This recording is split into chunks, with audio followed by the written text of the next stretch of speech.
मैं डॉक्टर गोपाल मिश्र, राजकीय महाराज आचार्य संस्कृत महाविद्यालय, वरिष्ठ व्याख्याता, सामान्य दर्शन। आज शास्त्री द्वितीय वर्ष सामान्य दर्शन का अध्यापन कार्य ई कंटेंट के माध्यम से कर रहा हूँ। शास्त्री द्वितीय वर्ष सामान्य दर्शन का अध्यापन कार्य से पूर्व विश्वविद्यालय द्वारा शास्त्री द्वितीय वर्ष का पाठ्यक्रम जानना आवश्यक रहेगा। इसलिए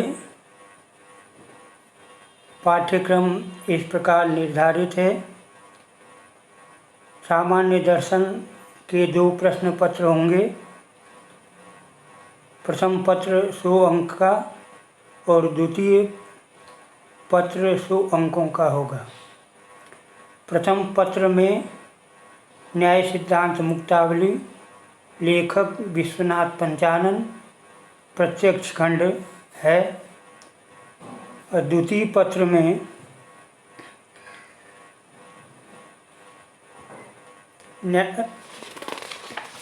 सांख्य तत्व कौमुदी, लेखक वाचस्पति मिश्र। न्याय सिद्धांत मुक्तावली प्रथम पत्र 100 अंकों का है। प्रश्न इस प्रकार होंगे: अति लघुत्तरात्मक, लघुत्तरात्मक, निबंधात्मक, अति विस्तृत निबंधात्मक। अति लघुत्तरात्मक 10 प्रश्न होंगे। इनमें से 10 का समाधान करना है। प्रत्येक अंक 2 अंकों का है। लघुत्तरात्मक के भी 10 प्रश्न होंगे, किंतु इसमें 5 का समाधान करना है। प्रत्येक प्रश्न 6 अंकों का रहेगा। इसके बाद निबंधात्मक 8 प्रश्न रहेंगे। उनमें से 4 का समाधान करना है।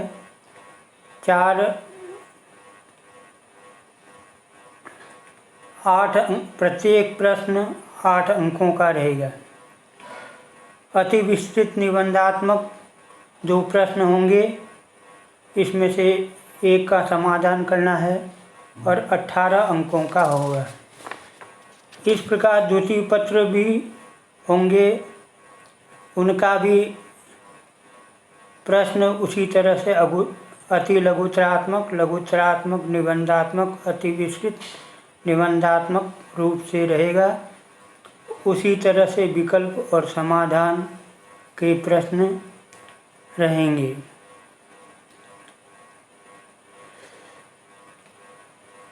सामान्य दर्शन प्रथम पत्र में न्याय सिद्धांत मुक्तावली प्रत्यक्ष खंड है।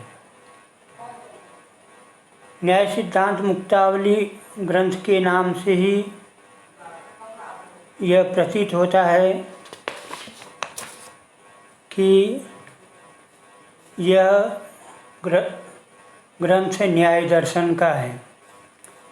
इसलिए ग्रंथ के अध्यापन से पूर्व न्याय दर्शन का अध्ययन सामान्य रूप से जानना आवश्यक रहेगा। दृश्यते अनेन इति दर्शनम, यह दर्शन की परिभाषा है। दृश्य धातु से करण अर्थ में ल्युट प्रत्यय होकर के दर्शन शब्द बना है। दर्शन को पाश्चात्य लोगों ने फिलॉसफी के नाम से कहा है। फिलॉसफी ग्रीक भाषा का शब्द है, जिसमें फिलास का अर्थ प्रेम या अनुराग होता है और सोफिया का अर्थ विद्या है। मिलकर के अर्थ विद्या का प्रेम या विद्यानुराग है। भारतीय दर्शन में 6 दर्शन माने गए हैं। इसलिए षड दर्शनानि से यह दर्शन प्रसिद्ध है। पहला है न्याय, दूसरा वैशेषिक, तीसरा है सांख्य, चौथा योग, मीमांसा और वेदांत। इन छहों दर्शनों का प्रारंभ सूत्र रूप में हुआ है। न्याय के सूत्रकार गौतम हुए हैं, वैशेषिक के कणाद हुए हैं, सांख्य के कपिल हुए हैं, योग के पतंजलि हुए हैं, मीमांसा के जैमिनी हुए हैं, वेदांत के बादरायण हुए हैं। इसमें न्याय और वैशेषिक दर्शन समानता को लिए हुए हैं। न्याय 16 पदार्थ स्वीकार करता है और वैशेषिक 7 पदार्थ स्वीकार करता है, किंतु दोनों न्याय जो 16 पदार्थ में बताता है उसी को ही वैशेषिक दर्शन 7 पदार्थ में बताए। न्याय का सामान्य अर्थ है प्रमाणैरर्थ परीक्षणम न्यायः। प्रमाण अर्थ के द्वारा परीक्षण जो किया जाता है उसको न्याय कहते हैं। पंचावयव वाक्य को भी न्याय कहते हैं। प्रतिज्ञा, हेतु, उदाहरण, उपनय, निगमन, ये पंचावयव हैं। न्याय को आन्वीक्षिकी भी कहा गया है। न्याय की विशेषता को बताते हुए भाष्यकार वात्स्यायन ने कहा है, प्रदीप सर्वविद्यानामुपाय सर्वकर्मणाम् आश्रय सर्वधर्माणां विद्योद्देशे परीक्षतः। अर्थात ये जो न्याय विद्या है वो सभी शास्त्रों को प्रदीप दीपक के समान प्रकाशित करती है। न्याय सूत्रकार गौतम हुए हैं। उन्होंने कहा है, तत्वज्ञानात् दुःखात्यन्तोच्छेद लक्षणं निःश्रेयसं भवति इति समानतन्त्रेपि प्रतिपादितम्। तत्वज्ञान के द्वारा दुख का आत्यंतिक छेद होकर के निःश्रेयस अर्थात मोक्ष प्राप्त होता है।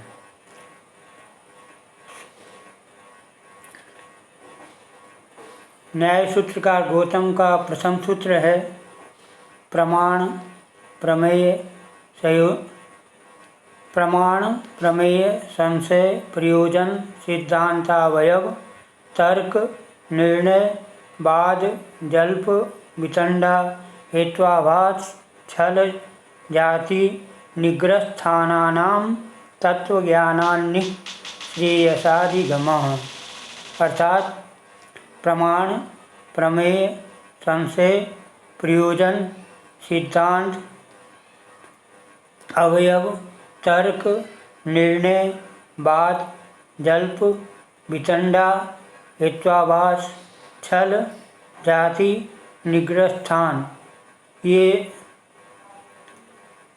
16 तत्व ज्ञान के द्वारा निःश्रेयस को प्राप्त होता है। गौतम ने जो न्याय सूत्र लिखा है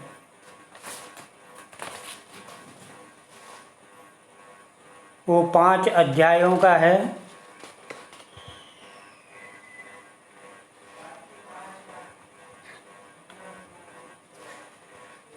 न्यायशास्त्रं च पंचाध्यायात्मकं तत्र प्रत्ययाध्यायकम् आन्निकद्वयम्।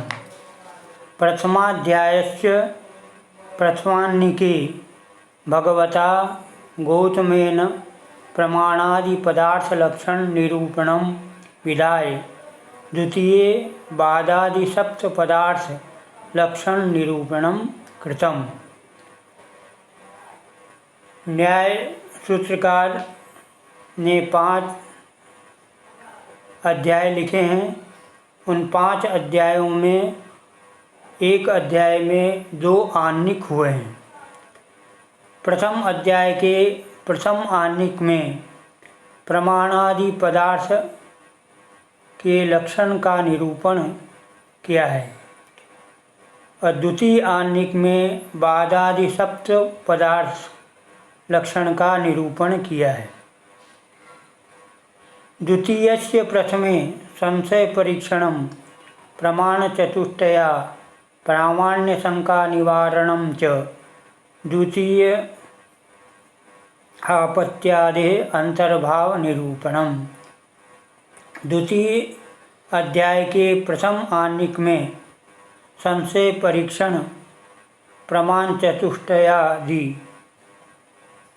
प्रामाण्य शंका का निवारण किया गया है। द्वितीय आह्निक में आपत्ति अंतर्भाव का निरूपण किया गया है। तृतीयस्य प्रथम आत्मशरीरेन्द्रियार्थ परीक्षणम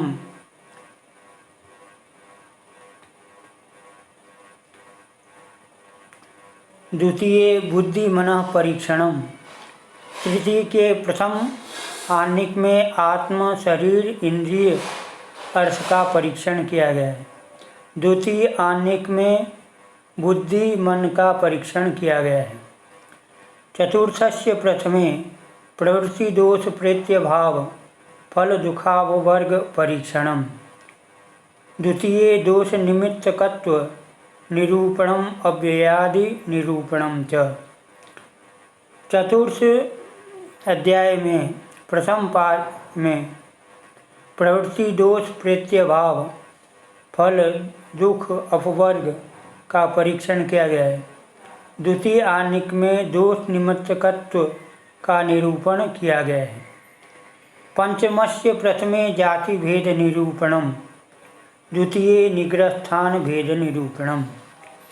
पंचम अध्याय में प्रथम आह्निक में जाति भेद का निरूपण और द्वितीय आह्निक में निग्रहस्थान भेद का निरूपण। इस प्रकार न्याय सूत्रकार के 5 अध्यायों का सामान्य परिचय दिया गया है।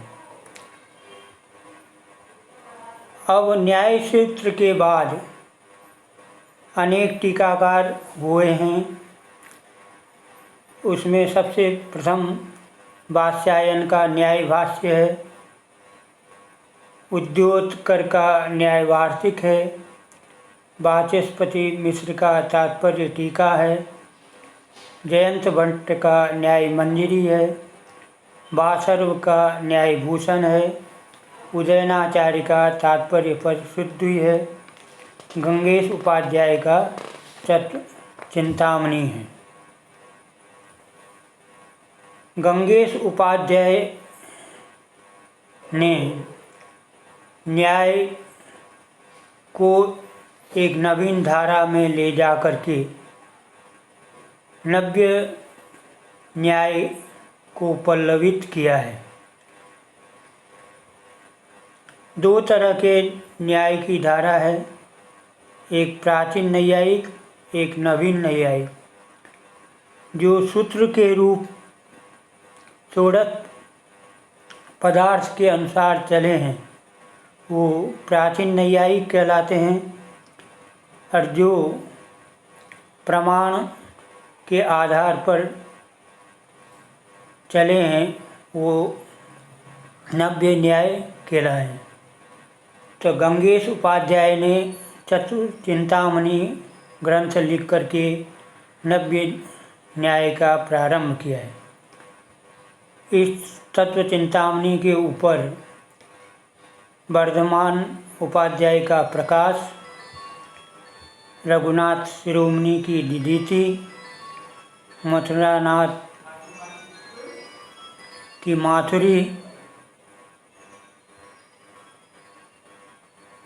जगदीश भट्टाचार्य की जागदीशी, गदाधर भट्टाचार्य की व्युत्पत्तिवाद और शक्तिवाद। इस तरह से न्याय का सामान्य परिचय होने के बाद अब न्याय सिद्धांत मुक्तावली के मंगलाचरण पर विचार कर रहे हैं। नूतन जलधर रुचि गोप बधूटि दुकुल चोराय, तस्मै कृष्णाय नमः संसार महिरूहस्य बीजाय। मंगलाचरण करने की परंपरा पूर्व से चली आ रही है। इसी परंपरा को विश्वनाथ ने भी अपनाकर यहाँ पर नूतन जलधर रुचि से मंगलाचरण किया है। इसका सामान्य अर्थ है नवीन मेघ की कांति के सदृश कांति वाले, गोपों की युवती स्त्रियों के कपड़ों को चुराने वाले, संसार रूप वृक्ष के बीज कृष्ण को नमस्कार। यह सामान्य अर्थ है।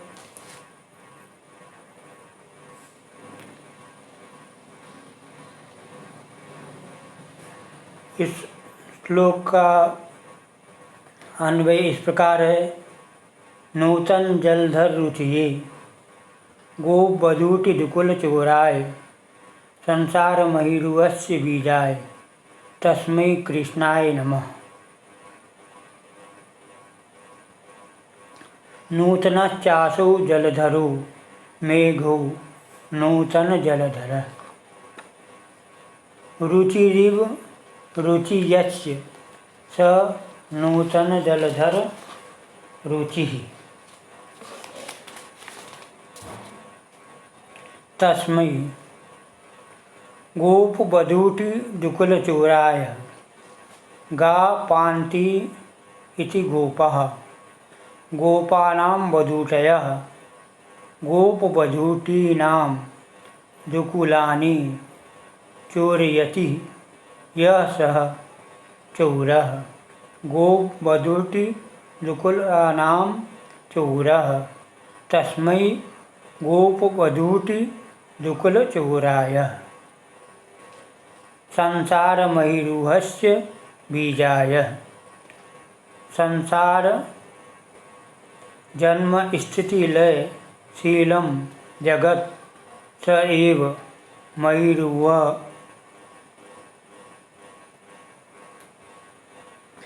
वृक्षः तस्य बीजाय निमित्त कारणाय। इसके बाद विश्वनाथ पंचानन ने और भी मंगलाचरण किया है, क्योंकि न्याय सिद्धांत मुक्तावली का दूसरा नाम कारिकावली भी है और भाषा परिच्छेद भी है। चूड़ामणि कृत विदुर बलीकृत वासुकी, भवो भवतु भव्याय लीला तांडव पंडितः। इसके बाद विषय निर्देश करते हुए विश्वनाथ पंचानन ने कहा है, निज निर्मित कारिकावली मति संक्षिप्त चिरंतनोक्तिभिः विशदीकरवाणि कौतुकान् ननु राजीव दया वसंवद। यह जो कारिकावली है अति संक्षिप्त, इसको लिखने का जो उद्देश्य है वो अपने शिष्य राजीव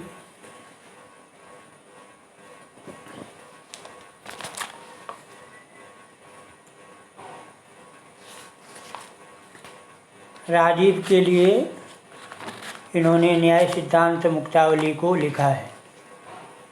अब इसमें सामान्य विषय निर्देश को करते हुए इन्होंने लिखा है, सद्रव्या गुण गुम्फिता सुकृतिनां सत्कर्मणां ज्ञापिका सत्सामान्य विशेष नित्य मिलिता भाव प्रकर्षोज्ज्वला विष्णोर्वक्षसि विश्वनाथ कृतिना सिद्धांत मुक्तावली मन्यस्ता मनसो मुदम वितनुता सद्युक्तिरेषा चिरम्।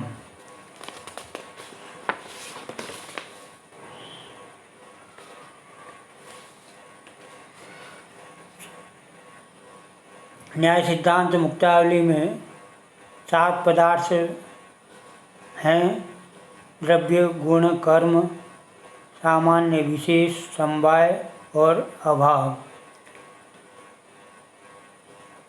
तो उसी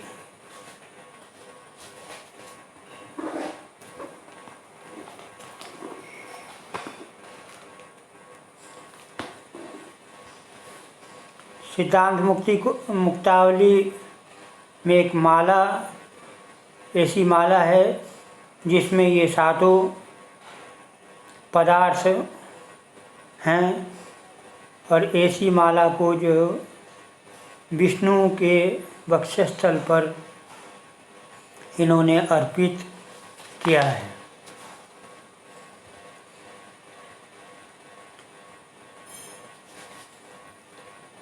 अब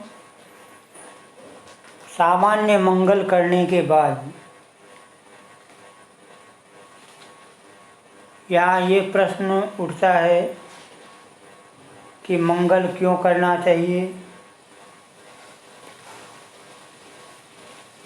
इसलिए ग्रंथकार ने लिखा है, विघ्न विनाशाय कृतं मंगलम शिष्य शिक्षाय निवग्नाति नूतनेत्यादि। अर्थात नूतन जलधर रुचि गोप बजूटि दुकुल चोराय तस्मै कृष्णाय नमः संसार महिरूहस्य भुजाय। ये जो मंगलाचरण है वो इसलिए किया गया है कि विघ्न विनाश के लिए और शिष्यों को शिक्षा देने के लिए मंगल किया जाता है।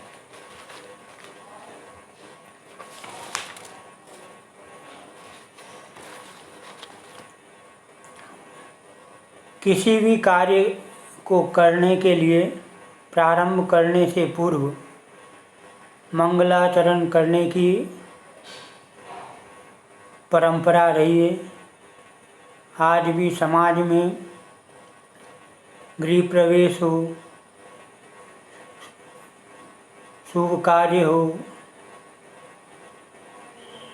किसी न किसी रूप से मंगल कामना की जाती है।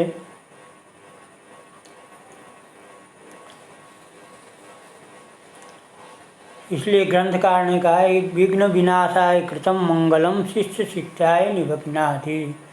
तो मंगल इसलिए किया जाता है कि जो विघ्न आने की जो शंका है वो दूर हो जाए और शिष्यों को शिक्षा मिले।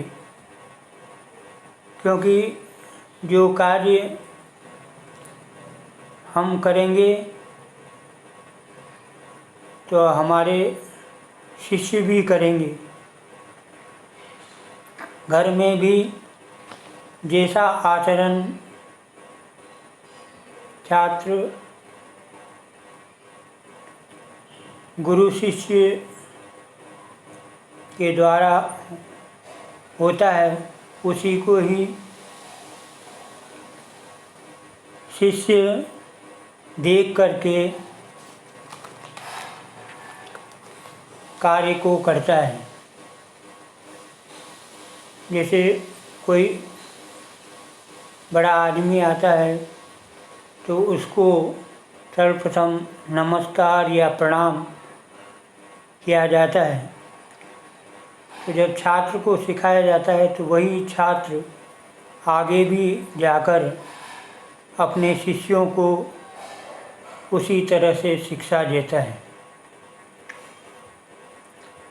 तो यहाँ सामान्य अर्थ हुआ कि मंगल करने से विघ्नों का नाश होता है और कार्य की समाप्ति होती है। अब यहाँ पूर्व पक्ष जो नास्तिक आदि हैं वो उन्होंने शंका उपस्थित की है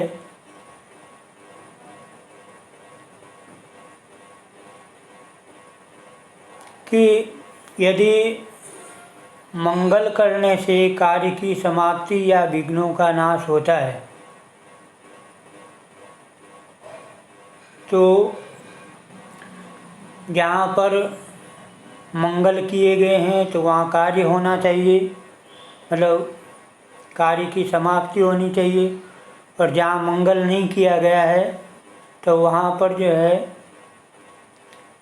कार्य की समाप्ति नहीं होना चाहिए।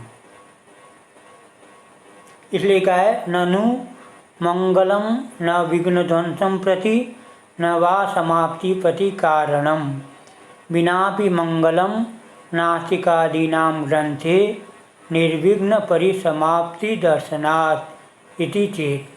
पूर्व पक्ष कहते हैं कि मंगल करने से न विघ्नों का ध्वंस होता है न ही समाप्ति होती है, क्योंकि बिना मंगल के किए कार्य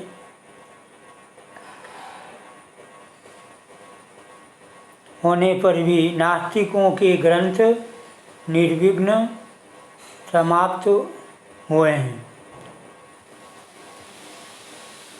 सारांश रूप में पूर्व पक्ष का ये कहना है कि आस्तिक में जैसे कादंबरी ग्रंथ है वह मंगलाचरण होने के उपरांत भी ग्रंथ पूरा नहीं हो सका,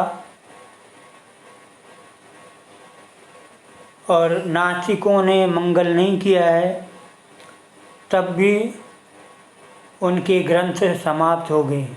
इसलिए पूर्व पक्ष के अनुसार मंगल करना निष्फल है, अर्थात हमने जो मंगल किया है वो विघ्नों का विनाश नहीं करता है और न ही समाप्ति के प्रति कारण।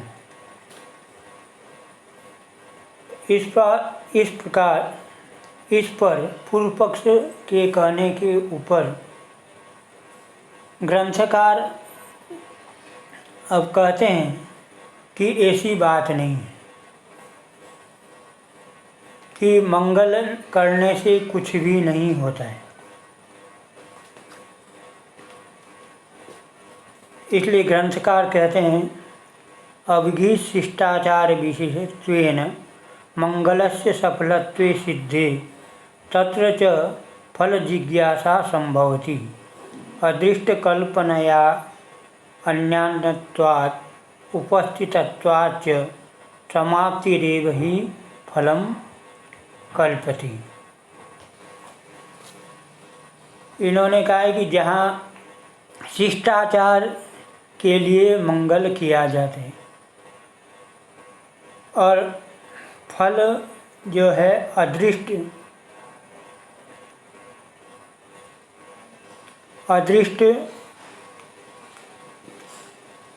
कहने का मतलब है कि जहाँ पर मंगल किया गया है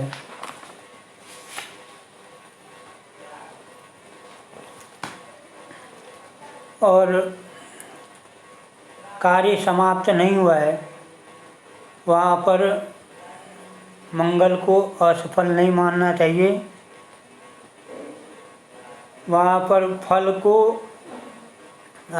कल्पना के द्वारा मानना चाहिए।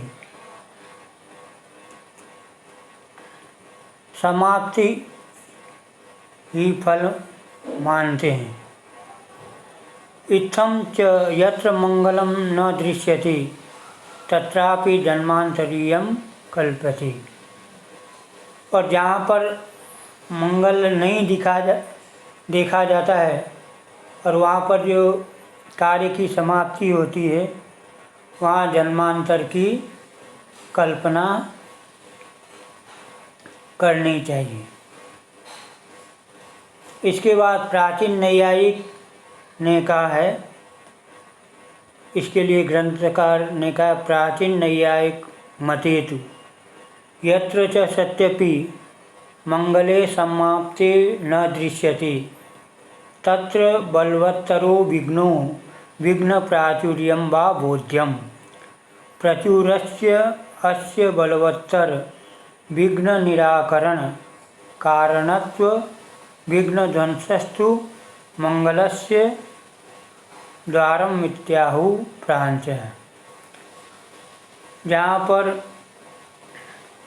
मंगल नहीं किया गया है, जहाँ पर मंगल किया गया है और समाप्ति नहीं देखी गई है, वहाँ पर विघ्न की प्रचुरता मानी जाती है। कहने का अर्थ है कि मंगल सामान्य रूप से करते हैं, किंतु किसी कार्य में विशेष विघ्न होने के कारण से वह मंगल असफल हो जाता है। तो वहाँ पर जो है बलवत्तर विघ्न निराकरण का कारण होगा। विघ्न ध्वंसस्तु मंगलस्य द्वारम आहु इति प्रांच। और नवीन नैयायिक जो हैं उन्होंने विघ्न ध्वंस मंगल का द्वार कहा है।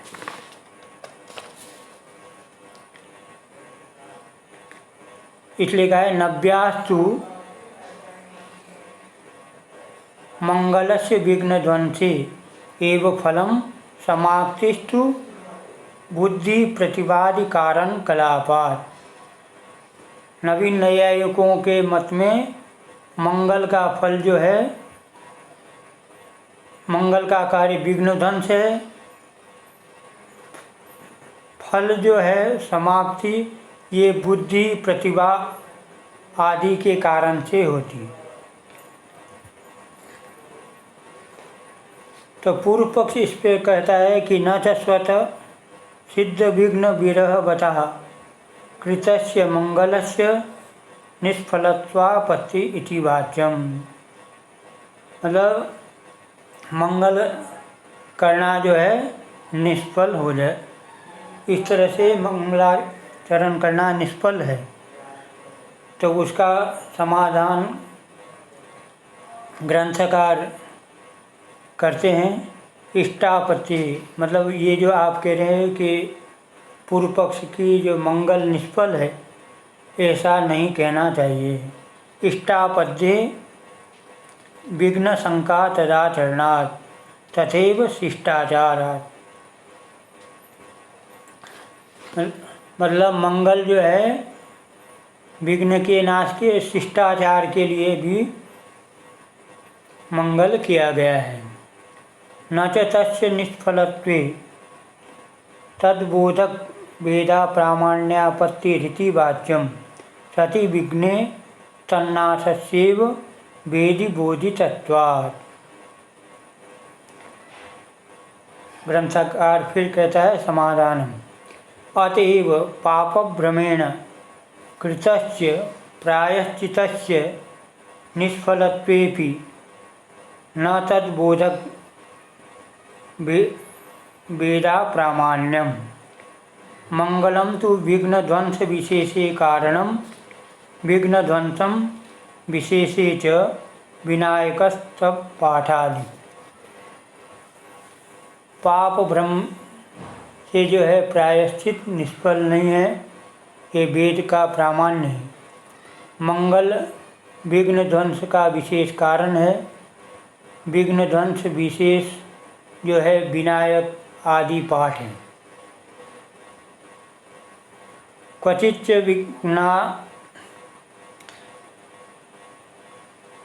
विघ्नात्यंताभाव एव समाप्ति साधनम प्रतिबंधक संसर्गा भावस्यैव कार्यजनकत्वात्। इत्थं च नास्तिकादीनां ग्रंथेषु जन्मांतरीय मंगलजन्य दुरित ध्वंस स्वतः सिद्ध विघ्नात्यंतो भावो वास्ति इति व्यभिचार इत्याहु। इस तरह ग्रंथकार ने अंत में कहा है कि नास्तिक के जो ग्रंथ समाप्त हुए हैं बिना मंगल के, उसमें जन्मांतरीय मंगल की कामना की गई है। मतलब उनका पुण्य पूर्व में ही इतना था कि बिना मंगल के भी कार्य समाप्त हो गया। इस प्रकार मंगल करना आवश्यक है, यह ग्रंथकार का मत है। न्याय सिद्धांत मुक्तावली में ईश्वर सिद्धि के लिए कहा है, संसार एवं महिरुहो वृक्ष तस्य बीजाय निमित्त कारणाय इत्यर्थः। मंगलाचरण में लिखा है, संसार महिरुवस्य बीजाय, निमित्त कारण है। एतेन ईश्वरे प्रमाणम अपि दर्शितम तथा ही यथा घटादि कार्यम कर्तृजन्यम तथा चित्तंकुरादिकम अपि। इससे ईश्वर प्रमाण दर्शित होता है, क्योंकि घटादि कार्य करने वाला कोई करता है, इसी तरह से जो है संसार को चलाने वाला भी एक कारण है, वह ईश्वर है। न च तत् कर्तृत्व अस्मदादीनां संभवति इत्यतः तत् कर्तृत्व ईश्वर सिद्धि। न च शरीराजन्यत्वेन कर्तजन्यत्व साधनेन सत्प्रतिपक्ष इति वाच्यम् अप्रयोजकत्वात्।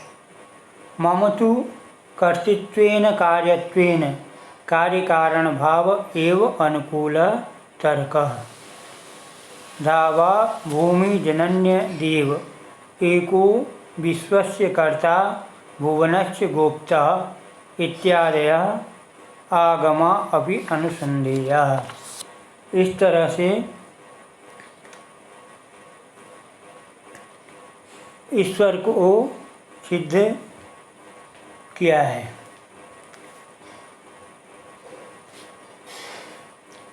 अब मूल विषय न्याय सिद्धांत मुक्तावली का प्रारंभ होता है। इसलिए सर्वप्रथम लिखा है, पदार्थान विभजति द्रव्यम गुणः तथा कर्म सामान्यम सविशेषकम समवायस्तथा भाव पदार्था सप्त कीर्तिता।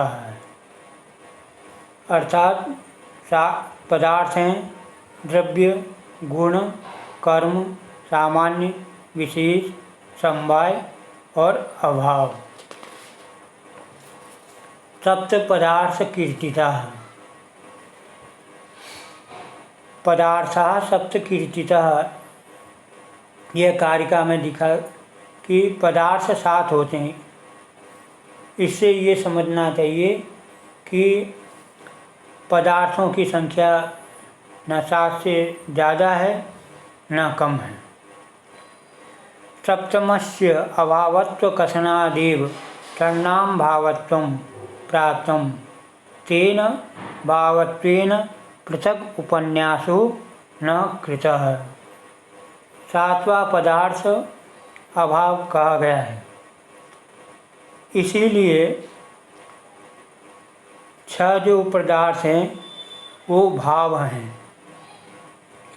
इसलिए अलग से उनको भाव पदार्थ कहने की आवश्यकता नहीं है। अर्थात द्रव्य गुण कर्म सामान्य विशेष समवाय, ये जो 6 पदार्थ हैं वो भाव पदार्थ हैं, और अंतिम जो 7 है वो अभाव पदार्थ है। अब यहाँ पर पूर्व पक्ष की शंका है। सप्त पदार्थ भिन्नतया शक्ति सादृश्यादि नाम अतिरिक्त पदार्थत्व आशंकितम। इन्होंने कहा कि पदार्थ 7 क्यों कहा, क्योंकि 7 से भी अधिक पदार्थ हैं। इसलिए पूर्व पक्ष ने आशंका व्यक्त की है कि शक्ति और सादृश्य अतिरिक्त पदार्थ होने पर भी आपने 7 पदार्थ क्यों कहा है। उन्होंने पूर्व पक्ष ने अपना पक्ष रखते हुए कहा है, मन्यादि समवेतेन बन्निना दाहो न जन्यते तत्शून्येन तु जन्यते तत्र मन्यादीनां बन्नौ दाहानुकूला शक्तिर्नाश्यति उत्तेजकेन तु जन्यते। एक चंद्रकांत मणि होती है और एक सूर्यकांत मणि।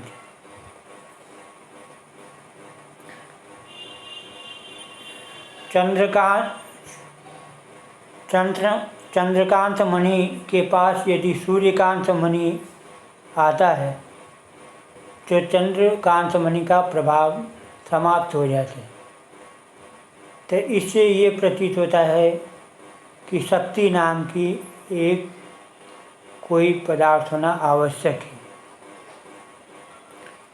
और चंद्रकांत मणि के पास सूर्यकांत मणि जब हट जाता है तो फिर उसमें दाह शक्ति आ जाती है। इसलिए इन पूर्व पक्ष को बताते हुए शक्ति एक अलग से पदार्थ है, यह पूर्व पक्ष ने बताया।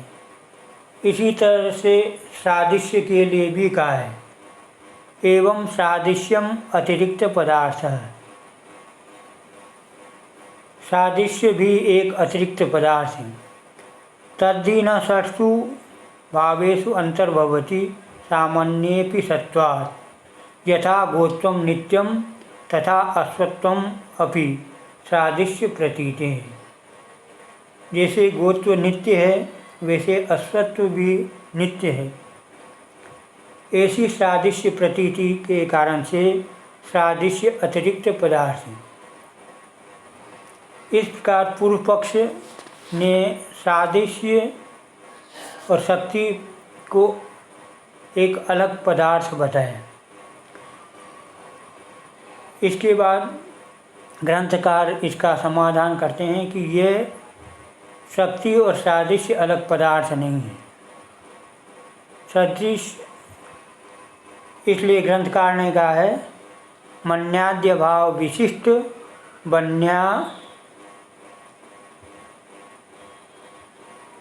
मन्याद्य भाव विशिष्ट बन्यादे दाहादिकं प्रति स्वातंत्रेण मन्य भावादेवे देरेव वा हेतुत्वं कल्पते। मणि का जो चंद्रकांत मणि का जो हटने पर जो शक्ति बताया गया है वह अभाव मन्यादि अभाव में ही अंतर्भाव हो जाता है। इसलिए स्वतंत्र रूप से शक्ति को अलग पदार्थ मानने में गौरव होगा। अनेनैव सामंजस्य अनंत शक्ति तत्प्रागभाव ध्वंस कल्पना वचित्यात्। सादृश्यमपि न पदान्तरं किंतु द्रव्य भिन्नत्वे सति तद्गत भूयो धर्मवत्वम्। यथा चंद्र भिन्नत्वे सति चंद्रगतात् कत्वादिमत्वं मुखे चंद्र सादृश्यम इति। इस तरह से ग्रंथकार ने शक्ति और सादृश्य इस शंका को अपास्त करते हुए यह सिद्ध किया है कि पदार्थों की संख्या 7 ही होती है: द्रव्य, गुण, कर्म, सामान्य, विशेष, समवाय और अभाव।